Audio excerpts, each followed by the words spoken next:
Bapak, Ibu, saudara-saudara jemaat Tuhan yang terkasih, selamat pagi untuk kita semua.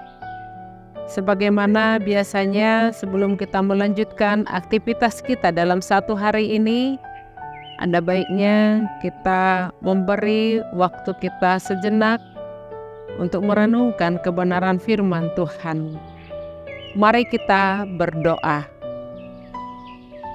Ya Allah Bapa kami yang bertahta dalam kerajaan sorga, puji syukur kami panjatkan kehadirat-Mu Tuhan yang memberkati kami dan memberi kami sukacita, kekuatan baru pada pagi ini. Ya Allah Bapa kami serahkan hidup kami ke tangan Tuhan, sertai dan lindungi kami, berikan kami sukacita untuk melanjutkan segala aktivitas kami.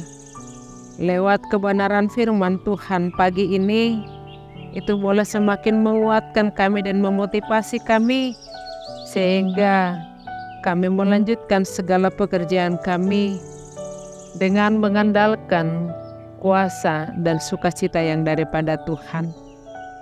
Ampuni kami Bapa dari segala dosa kami dan terimalah doa kami. Di dalam nama Yesus kami berdoa dan mengucap syukur. Amin.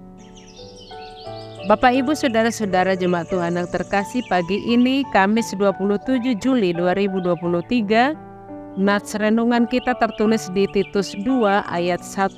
Demikian firman Tuhan.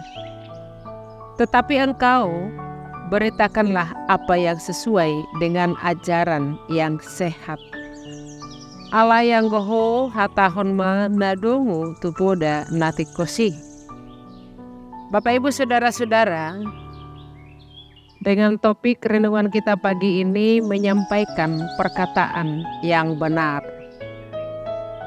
Kita masuk pada pondasi kehidupan yang Paulus beritakan kepada Titus, di mana Titus mendapatkan mandat bukan hanya mengatur para pemimpin pelayan dengan kriteria tertentu, tetapi yang penting juga adalah ajaran yang sehat ditanamkan kepada orang-orang yang di Kreta pada waktu itu. Bapak, Ibu, saudara-saudara, ajaran sehat yang seperti apa yang mau kita renungkan pada pagi ini? Kehidupan yang seperti apa yang harus dijalani yang telah percaya kepada Kristus? Dan apa hubungannya ajaran yang sehat dan cara hidup? Bagaimana keduanya dapat saling berhubungan? Mari kita semakin mendalami kebenaran firman Tuhan pagi ini. Sebagaimana seharusnya kehidupan layaknya kekristenan. Dan bagaimana kehidupan itu melawan cara hidup sekitar kita. Dalam konteks kitab Titus adalah budaya orang Kreta yang rakus dan pelahap. Kita masuk ke perenungan untuk kembali ke pondasi yang benar dalam kekristenan kita. Kehidupan praktis dalam perenungan yang benar akan Allah yang telah menyatakan dirinya kepada manusia, sehingga manusia dapat mengenal Dia dan percaya bahwa tanpa Dia kehidupan manusia benar-benar sia-sia. Bapak, Ibu, saudara-saudara, pengajaran yang tidak sehat yang mau dikatakan di sini, itu yang Paulus tekankan melalui perintah Paulus kepada Titus untuk mengajarkan pengajaran yang sehat di Kreta pada waktu itu. Ada pengajaran yang tidak sehat. Seperti apa? Itu telah dijelaskan pada pasal 1. Kalau ada kesempatan kita membaca dari pasal 1 di surat Paulus kepada Titus ini. Tetapi intinya pengajaran tersebut adalah gabungan dari kebiasaan orang Yahudi dan dongeng-dongeng orang Kreta. Pengajaran yang tidak sehat selalu mengabaikan pengorbanan Kristus. pengajaran yang tidak sehat selalu saja dibenturkan dengan kasih karunia, di mana manusia selalu ingin menjadi seorang yang merasa bahwa ia berjasa dalam keselamatan karena ia baik, ia saleh, dan dapat melakukan sesuatu yang menyenangkan Allah sehingga ia layak untuk menerima keselamatan dari Allah. Bapak, Ibu, Saudara-saudara, pengajaran yang tidak sehat selalu dimanfaatkan oleh guru-guru palsu untuk kepenuhan diri mereka sendiri. Mereka mengambil banyak keuntungan dari pengajaran mereka. Mereka memuliakan manusia, memberikan kesenangan semu kepada pengikut mereka sehingga mereka mendapatkan lebih banyak keuntungan. Orang-orang seperti ini harus dikritik. Ini yang mau ditegaskan Paulus kepada Titus.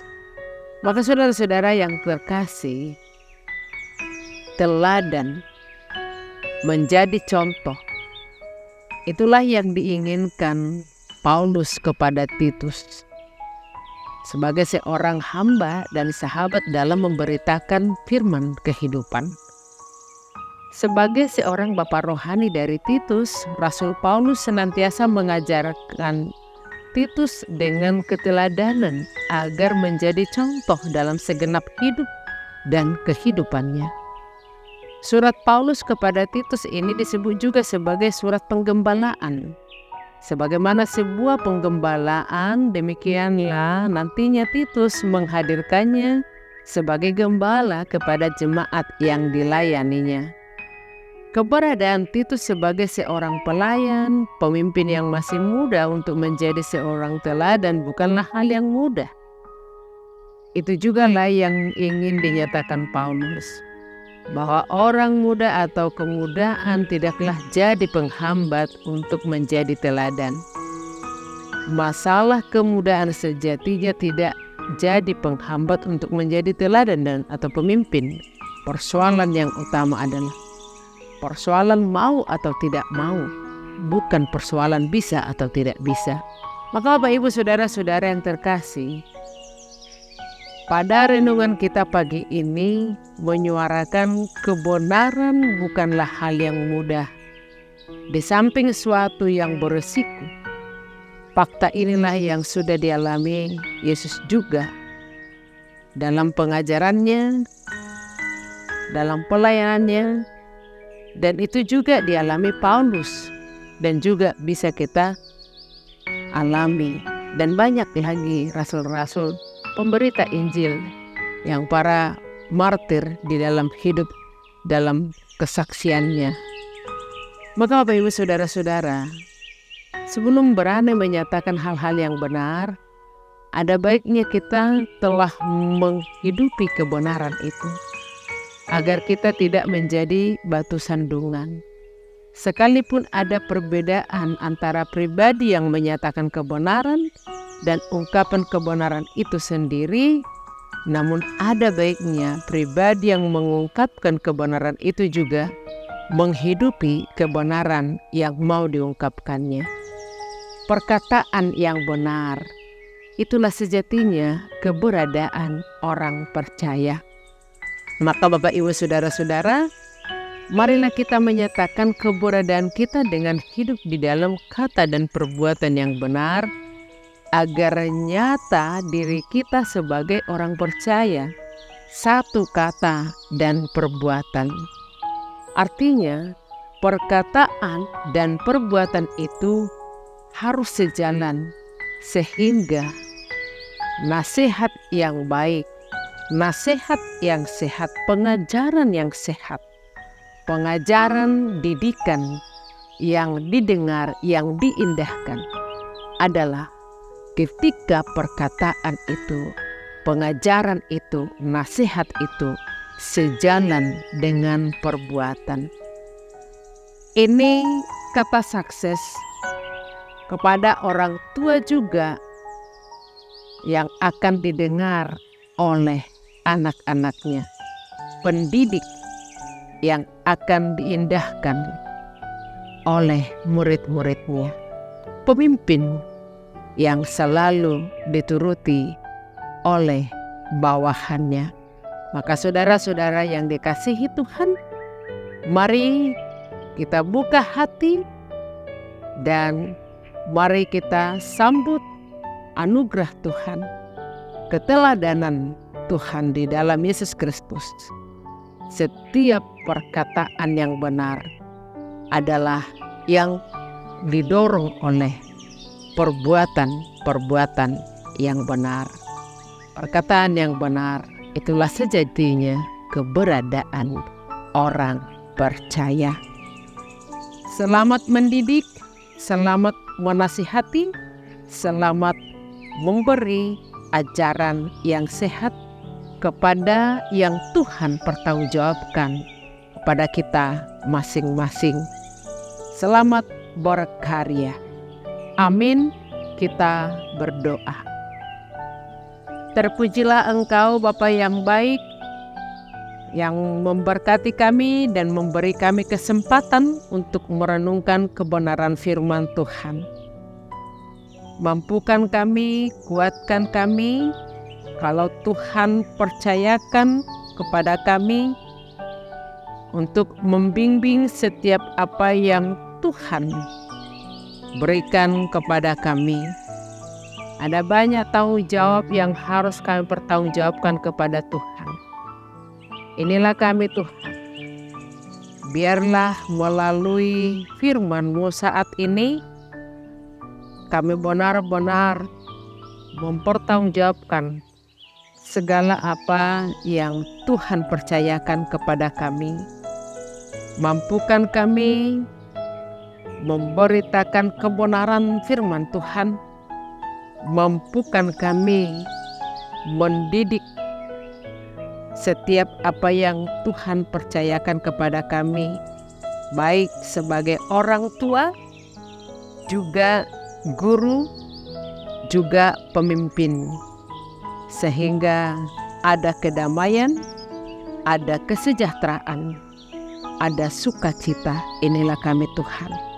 Kuatkan kami. Mampukan kami menjadi pelaku-pelaku kebenaran firman-Mu. Kami serahkan hidup kami ke tangan Tuhan. Berkati kami Bapa, berkati setiap jemaat-Mu. Dan ampunilah kami dari segala dosa kami. Hanya di dalam nama Yesus kami berdoa dan mengucap syukur. Amin.